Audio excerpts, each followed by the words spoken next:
Now you're probably thinking, ugh, Lauren, you've told me this awesome thing, but it's more work for me to do after you've just invested so much time and energy creating your e-commerce website. Well, look, truth be told is, yeah, it does require a little bit more time, but wouldn't you want to invest 4 hours if you could see consistent returns on increased site traffic from non-paid ads? Increased opportunities to get your products in front of users? I mean, maybe you're thinking, Lauren, I don't really use Facebook, and that's possible.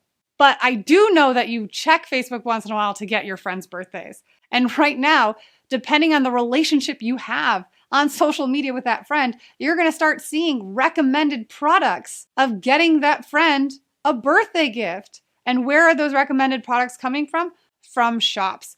So yes, I am asking you to invest a little bit more time in expanding your e-commerce store, but I am telling you the dividends are worth it. I know you're probably thinking, oh, this is just another thing that cuts into my margin. Yeah, potentially that 5% if you're not a US-based store, or if the promotion till the end of 2022 is over, is an additional percentage off of your revenue. The exposure and the visibility you get is worth it because you get new customers to your platform. Do you remember earlier when we had talked about the welcome offer and the case study where a client was not willing to provide that 1 to 3 pounds per new customer for that 10% welcome offer? They ended up losing out on tens of thousands of dollars over the course of 6 weeks where that welcome offer was paused. That same scenario is very much available in your Facebook shops. So you don't want to think about that 5%.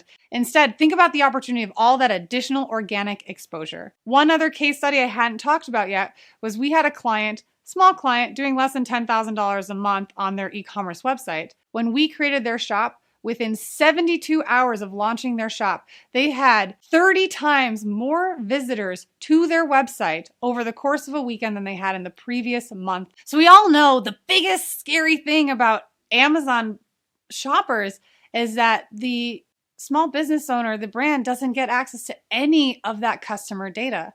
Well, that just doesn't happen with social shops. The consumers are buying on Facebook, on Instagram, but from your shop. So you're still getting all of that great customer data. And so is Facebook and Meta, where you're investing in all of your paid ads.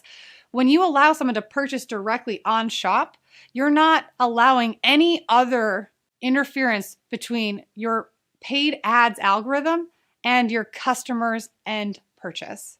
It allows for better ad optimization and much better data for you to invest in your brand. The difference with the data that you get on your website, if you have your user leave Instagram and Facebook and go to your website, you can see additional browser data. Maybe they're checking out your blog. Maybe they're checking your About Us page.